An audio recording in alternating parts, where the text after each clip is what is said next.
Namaste everyone. Welcome to CET NEET classes, and today we will discuss about semiconductors, right? We will have the synopsis and I will give you some questions. We will discuss the questions tomorrow because here the discussion of questions doesn't take much time. It takes a very little time because only the selection of answers.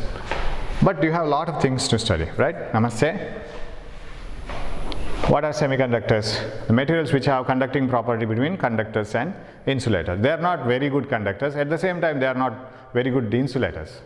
We classify the conductors, semiconductors and insulators in the basis of band theory. We know that there are different energy levels and they can be grouped together, and we have a conduction band and we have a valence band. Valence band is the outermost energy, the band which contains an energy level which is the outermost one and filled. Conduction band is the band which contains electrons in some materials but not in some materials. If an electron is in the conduction band, that is in that region of energy level, then it is very free and it can freely move, and then that is a very good conductor. Now, suppose you have this conduction band and valence band. All the definitions I don't say. And if they are separated by a large energy gap, that is more than 3 electron volt, there is a large gap between conduction band and valence band. This is conduction band, this is valence band. Then it is called an insulator. And if the energy gap, like diamond and all, they have very high energy gap and they are very good insulators.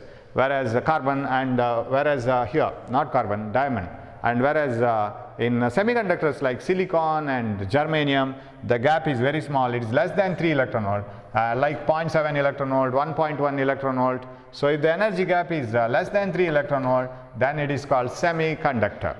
And if the energy gap is not found at all, and if it is overlapping, if the conduction band and valence band are overlapping like this, at small energy is enough to put the electrons into the conduction band and a large amount of electrons are available for conduction, it is a very good conductor. So in conductors, it overlaps. In insulators, very large energy gap, more than 3 electron volt. And in semiconductors, less than 3 electron volt, like 1.1, 0.7. So these are the things we have to remember. And in a semiconductor, there are electrons, there are holes. I don't explain how holes are produced. Absence of electron is called a hole, and if there is any vacancy while forming the bond, what happens is that vacancy can be filled by another electron, and so the position of vacancy keeps on changing, as if in a bus, suppose 45 seat capacity bus, and if it contains only 44 members, then one seat will be vacant. And somewhere a person will be thinking that that position will be better, that vacant position will be better than my position. So he goes there and sits that position. What has happened now? This person has occupied another seat and he has left this seat. So vacancy has been shifted here. That's how holes move. So hole is the absence of an electron. Suppose you have silicon like this, and when silicon is heated, that electron bonds may vibrate, and the bonds may be broken because of the vibration of the atoms, and one electron will be missing for the formation of bond. So here there may be a vacancy, and that vacancy may be filled by another electron coming over here. Then the vacancy is shifted here. That's how holes move. And so in semiconductors, electrons and holes both are the charge carriers. Current is because of both the motion of electrons and holes, but the direction of current is same, because if the holes move in one direction, that is the direction of current, because hole is a replica for positive charge. So holes move and that is the direction of current. Electrons, if they move, then in opposite direction is the direction of current. So both the directions, finally current direction is same, right?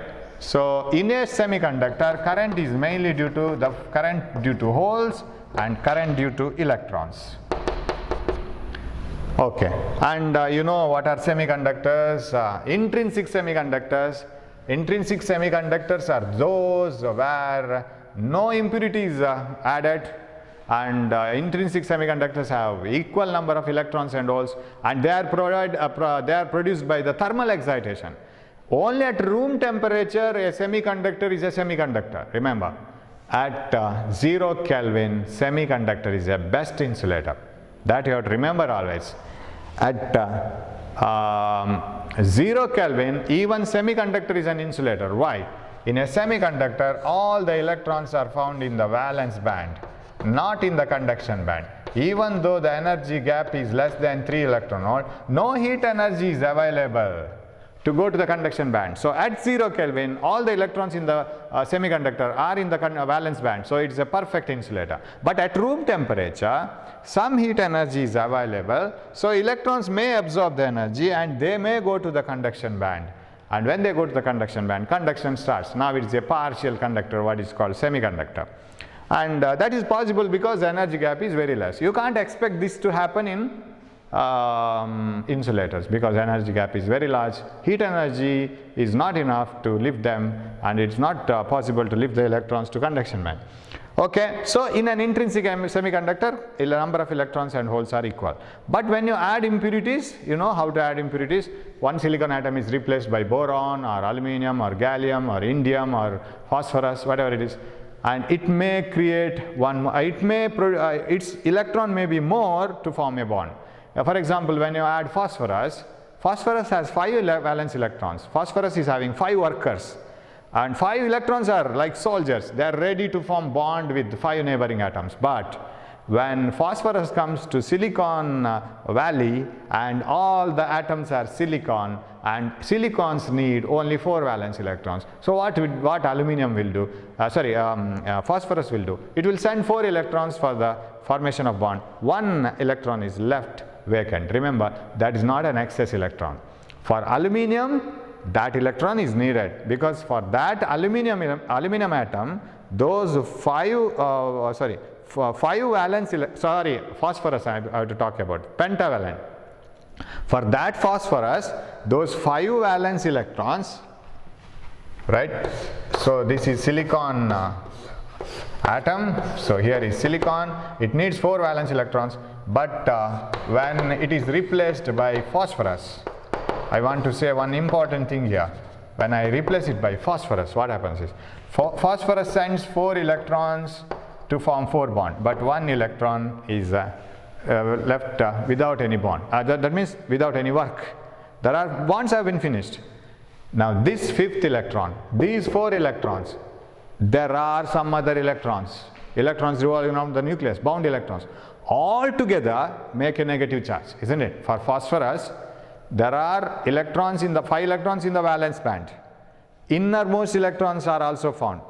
Totally, phosphorus will have some negative charge and an equal amount of positive charge in the nucleus. Totally, atom is neutral. So remember, this electron doesn't produce negative charge in this extrinsic semiconductor, which is n-type. My question is whether n-type semiconductor is charged. No. Sir, we have an excess electron, but that is not an excess electron for aluminum. We have got one free electron, right? We have got a free electron, but that electron is needed for aluminum to make it neutral. That electron, other 4 valence electrons, remaining innermost electrons together, total positive charge of the nucleus equal. But this electron has become unemployed, that's all. There were 5 men requiring some employment, some job. But 1 is unemployed now, that's all. It is not an excess electron. So even if you add boron, what happens? Boron will have 3 valence electrons. Those 3 valence electrons and other electrons together make negative charge. That is equal to the positive charge of the nucleus of the boron atom. Now, so boron will have it will leave 1 vacancy. So addition of boron atoms creates more and more holes. So that's why we call it as p-type semiconductor. And addition of phosphorus atom, pentavalent, creates more and more free electrons. They are not extra electrons, remember. So both p-type semiconductor and n-type semiconductor are uncharged. They are neutral. This is not an extra electron or extra hole. Okay. Hope you have followed this. And if you get a question, n-type semiconductor is negatively charged, positively charged, something like that. It is neutral. P-type semiconductor, neutral. Then why do you say that it is p-type? There are more holes than electrons, that's all. There are more electrons than holes in n-type, that's all. It's a n-type, that's all. There are more free electrons and than the free holes. So in a p-type semiconductor, there are more holes even at room temperature, they are not equal like intrinsic, and in n-type semiconductor there are more electrons, and these things show minute things, you must know it. Now when you combine them, what happens? Suppose you take a n-type semiconductor and a p-type semiconductor and combine them, what will happen? At the place, actually combining them means it is not pasting. You have to take a intrinsic semiconductor and one half is doped with the p-type, another half is doped with the n-type. Now suppose if you get a question like this, an semiconductor is doped with the equal number of phosphorus and boron atoms. What type of semiconductor it is now? Equal number of phosphorus and boron. Phosphorus makes, suppose 100 phosphorus atoms, 100 electrons, 100 boron atom, 100 holes. Number of holes and electrons are equal now also, even after doping. It is intrinsic, it is not extrinsic. So now suppose you dope one half with the p-type semiconductor, that means it has got plenty of holes, and another half with the pentavalent impurities, it is rich with electrons. Now what will happen at the junction? Right? At the junction there is a rush. This is p-type, this is n-type. On this side all the holes say, oh, there are no holes on the other side, let us go there. All the electrons say, oh, there are no electrons in this side. So there is a higher concentration of electrons here, there is a higher concentration of holes here. So usually you find a migration from higher concentration region to the lower concentration region. That is what is called diffusion. So electron, and that diffusion starts just at the boundary. At the boundary it starts first. Electrons come here. And they find that there are some holes, there are some bonds which are kept vacant, and they complete that bond.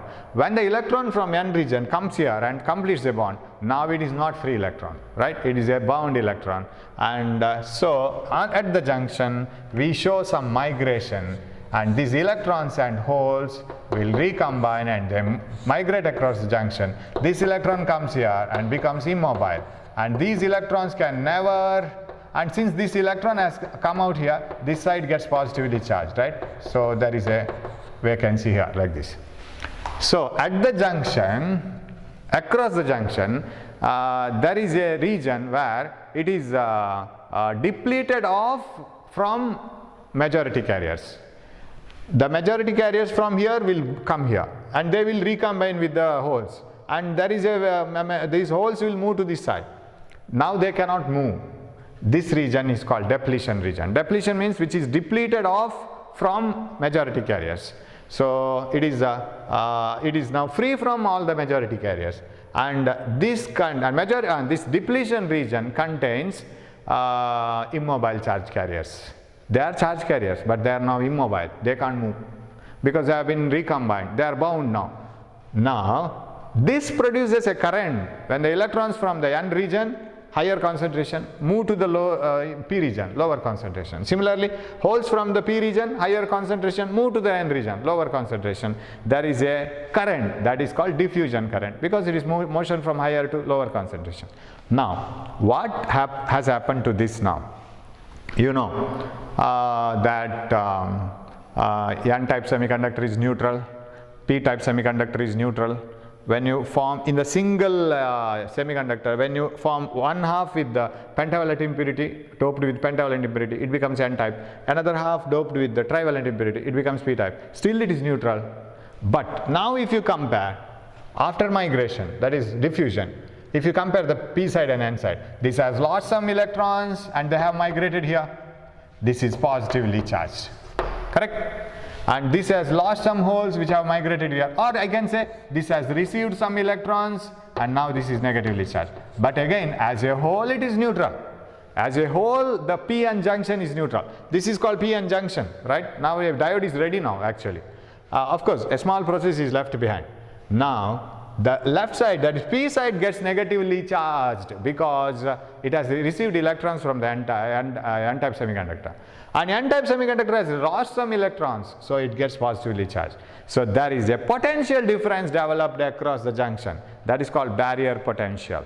right? What does the barrier potential do? Sir, why did you stop the migration of electrons here and migration of holes? Why did you stop it here? Won't the further migration occur? No. Why? Because as the electrons come here, they develop a potential here, negative. As this loses electron, this develops a positive potential. And that potential itself opposes, because one electron comes. The next electron finds it difficult because already arrived electron will look into that. It doesn't like the other electron to come. Third electron comes, the other two electrons looks into the third electron. Don't come, already we are here, but let it be. Okay, third, okay. Fourth, still difficult. As the electrons come one by one, it becomes very difficult for the electrons, next coming electrons to reach here, because already a negative charge is developed here. So at one point the migration stops. Migration of electrons from N to P and holes from P to N stops at a moment, because already migrated electrons and holes will oppose, and when the opposition is very strong, migration stops. That is because of the development of this potential difference. There is a small potential difference developed, and that is why it is called barrier potential. What do you mean by barrier? Opposition. Checking. So barrier potential. So what does the barrier potential do then? Barrier potential opposes the migration of majority carriers. Did you understand that? Majority carriers, electrons, move here. Majority carriers, holes, move here. But their migration stops after a certain time because of the opposition developed on either sides. That is what is called barrier potential. The potential difference developed. So barrier potential avoids the further migration of majority carriers. Okay, now this is negatively charged and this is positively charged. Now can you see some minority carriers here because of thermal excitation? Because when an electron is thermally excited to the valence band, and hole is created in the, thermally excited to the conduction band, a hole is created in the valence band. So if an electron is created, free electron is created because of thermal excitation, a hole is also created. That's why at room temperature, a semiconductor is having equal number of electrons and holes, because we don't create, we have not, in an intrinsic semiconductor, we have not created electrons and holes by doping. By doping you can create only hole, p-type semiconductor. By doping n-type semiconductor, we can create only electrons. That's why we can increase the number, we can imbalance it. But for thermal excitation, we should create both electrons and holes. Okay, now if it is so, this may contain some holes. Why, sir? Because all these electrons are not doped electrons.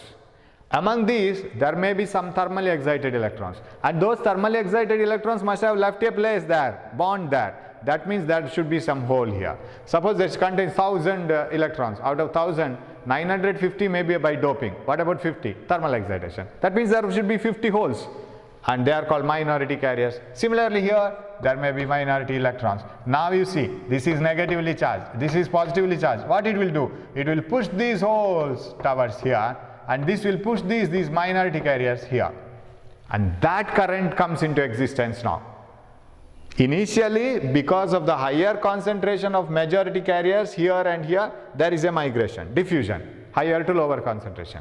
And that current produces diffusion current. But that stops after some time because there is a potential difference developed. This last one electron positively charged. This last holes negatively charged.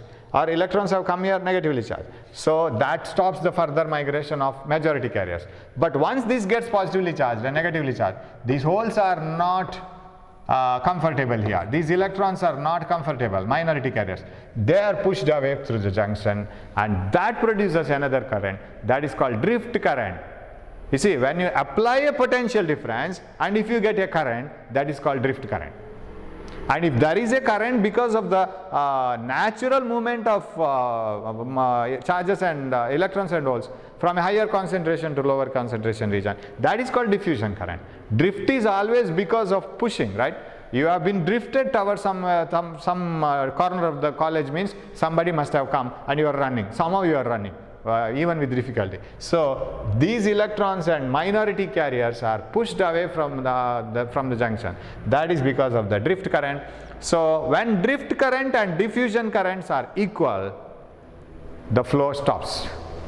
Okay, so remember, diffusion current is because of majority carriers, drift current is because of minority carriers. Okay, p-n junction is ready, and now if you want further migration of these electrons and holes, majority carriers I am talking, you have to give extra energy because already some barrier potential has been developed, so electrons and holes cannot cross now. Then you have to bias this supply energy. Biasing means supplying energy. How to bias this? Apply positive here, negative here, and give some extra energy to these holes. Push them, right? And give some good words and create some enthusiasm in them. Let them cross this junction. Otherwise, this junction will not allow them to move. Majority carriers can't move. Minority carriers can move because of drift current. Okay, that is possible. But majority carriers need an extra battery. That is what you call biasing. This is called forward bias. And when you give the forward bias, and see here, how is the barrier potential? Negative, positive. So there is a small battery-like arrangement here. Negative, positive. Can you see that? There is a small barrier potential, minus, plus. Now how is this one? This is forward bias is opposite to this negative potential. Am I right? Now my question is, if you give a forward bias, will you get the current? You know the forward bias graph, right? Do you remember that practical forward bias of p-n junction diode? Here you write voltage, here you get current. You get current sharply increasing only after certain voltage, right? Why it is so? Because already there is a barrier potential. If you give a voltage more than the barrier potential, then only the electrons and holes can cross the junction. They can cross the junction when the forward bias voltage crosses some voltage called cut-in voltage, right? Then electrons and holes can cross the junction with the help of this forward bias, then you get current. So during forward bias, after cut-in voltage, you get enormous amount of current, diode conducts, and diode is a very good conductor beyond cut-in voltage or knee voltage, you can name it anyway, and current flows to the diode. Resistance offered by the diode is very less during forward bias. That is why we give the symbol like this. Okay, the symbol is like this, yeah, like this. It allows the current to move like this, but it doesn't allow the current in the reverse bias. Why? What do you mean by reverse bias? And you know, the P side is connected to the negative of the battery and N side is connected to the positive of the battery. It is called reverse bias. Now you see the polarity of this. Already barrier potential has stopped the migration of electrons and holes.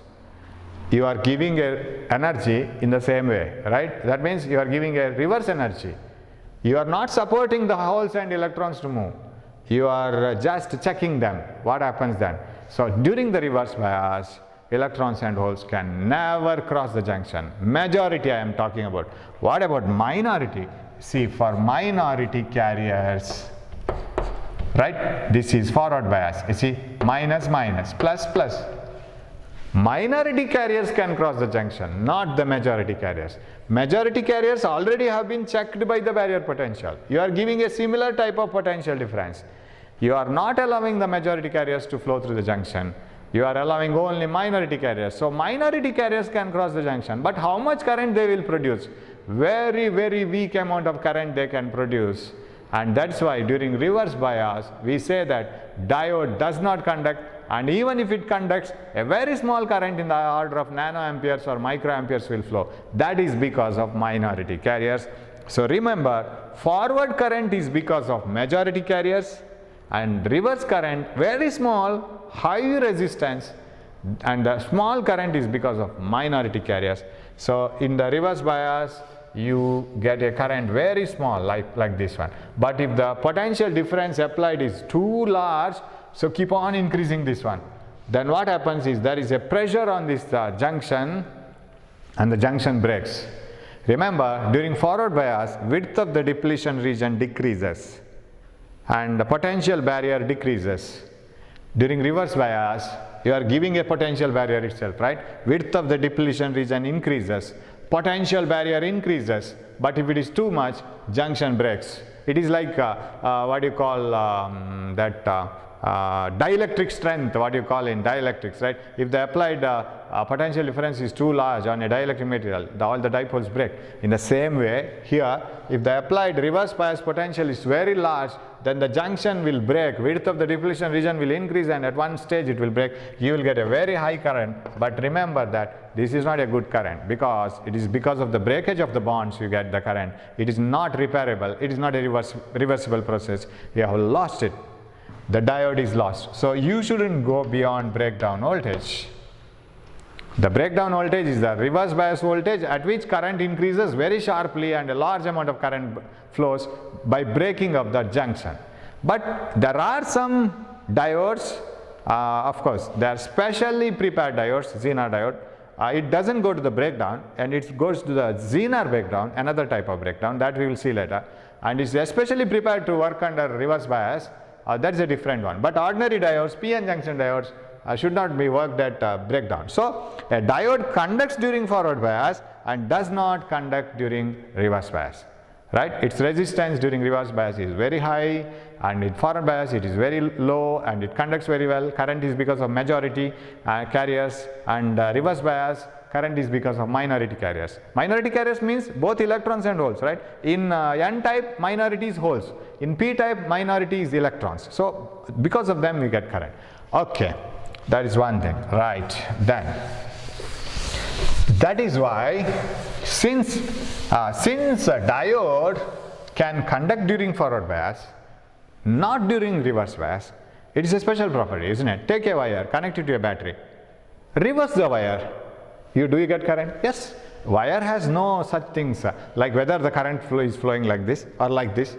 It allows the current in any way because it is a simple resistor wire. But diode is not so. Reverse the diode, it doesn't conduct. Forward bias conducts. It is like a switch, right? In one direction it allows, in another direction it is like a valve. So one direction it allows, another direction it doesn't allow. Okay, now that's why it is used as a rectifier. What is a rectifier? Rectifier is a circuit which is used to convert AC to DC. What is a transformer? It is a circuit which is only used to step up or step down AC. It doesn't convert AC to DC. Just to increase AC or decrease AC. Now before converting AC to DC, you have to do that. If you want to increase, before converting it into DC itself, increase it. After converting it into DC, you can't increase the value. So if you want to decrease AC, convert AC itself, then convert it into DC. So transformer is a device used to convert, increase or decrease AC, but rectifier is a circuit which converts AC to DC.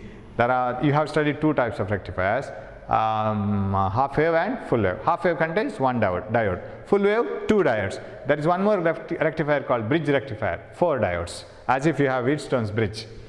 Okay, now we will have half wave rectifier.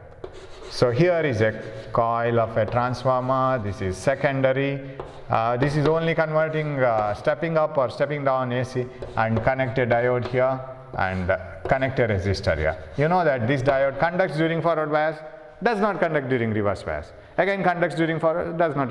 So like that. So if this is the input,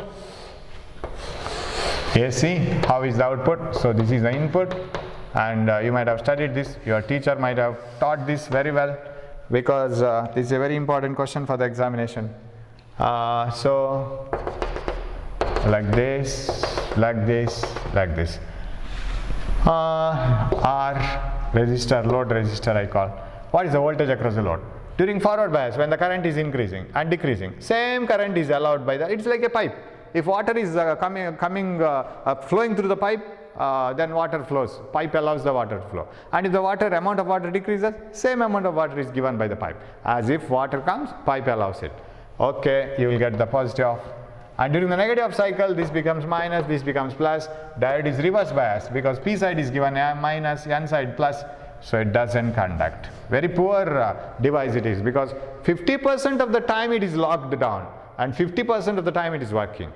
So 50% of the time holidays, as if we have this academic year, 50% holiday, 50% working. Don't know whether we are even 50% it is working or not. Okay, like this, like this.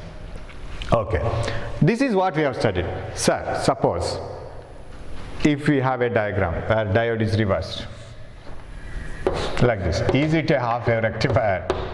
Yeah, it is a half wave rectifier. Output is only this much.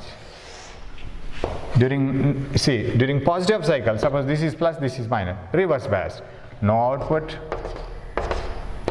And during negative cycle, we get this one, no output, this one.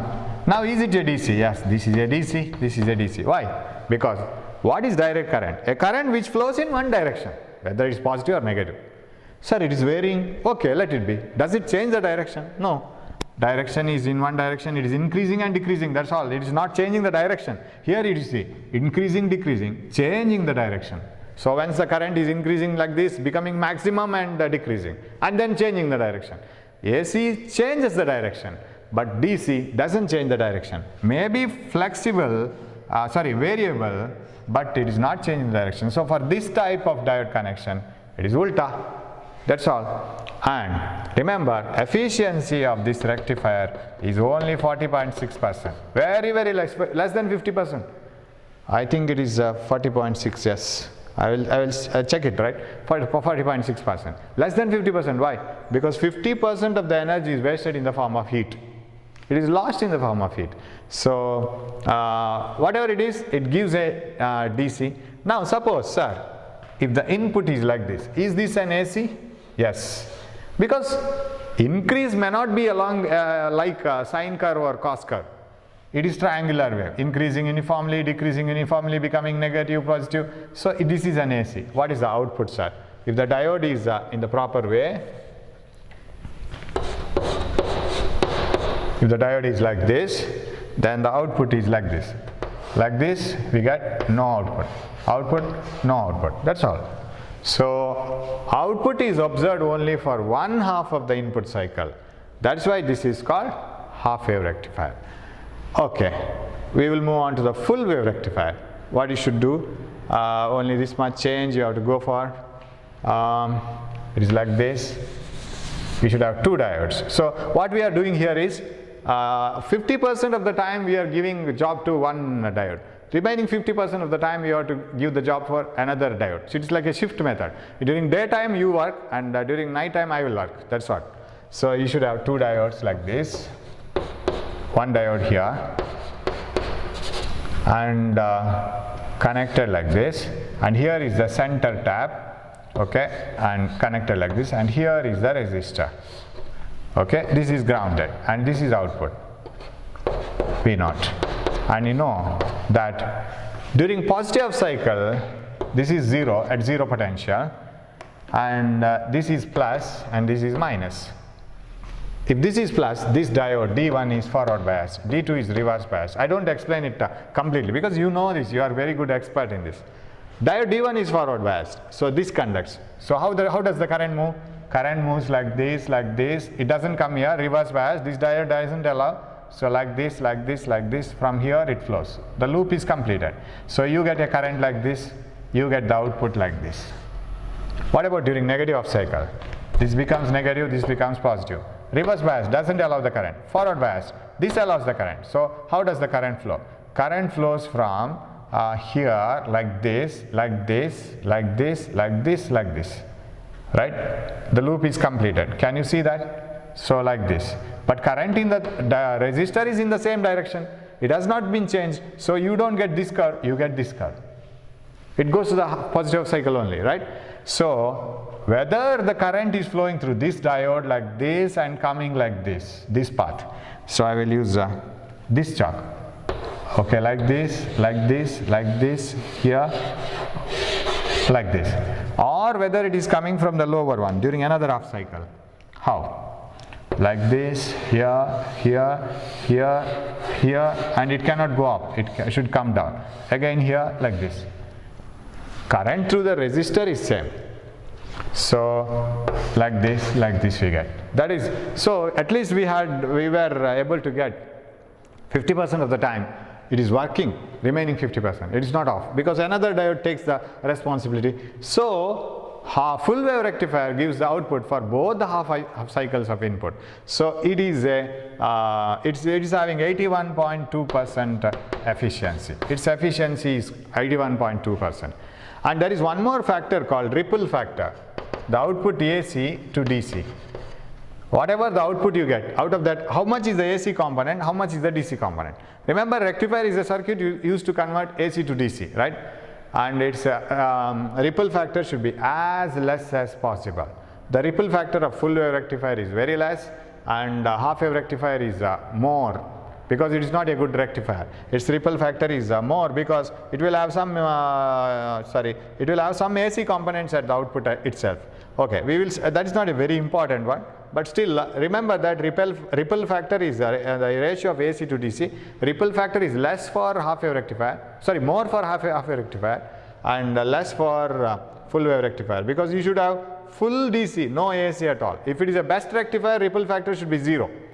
Okay, so that is about rectifiers. And if you change the direction of the diodes, you tell me what will happen. Think of yourself. If you reverse the diodes, again the output will be like this, but it will be in the lower half, right? If you reverse the, okay, I have told that if you reverse the diodes, you will get the lower half cycle. Okay, both will be lower half like this.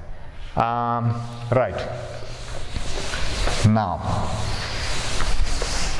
then you have some special purpose diodes. It is only theory, I don't waste much time for that theory. Just read it yourself. And one is the Zener diode.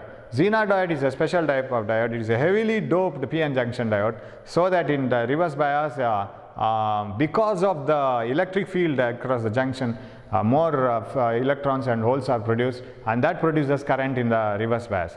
And whatever be the, for a constant voltage, there is a more and less current. You read the theory that you know, and it acts like a voltage regulator. So one Zener diode, photodiode, another one, its applications, and the LED, light emitting diode, its applications, and then solar cell, right? These things you read it yourself, and the rest of the things I will discuss it in the next class. So for the time being, I will stop, and I will give you some questions, try to answer them. Tomorrow we will, in the next class we will have some more questions and more discussion on that digital part, which is very easy, and you will get more questions in that. Definitely you will get questions. So you can answer it. You can answer it to the correct accuracy. Okay, we will meet in the next class with more amount of questions and theory. Thanks for watching my class. Thank you.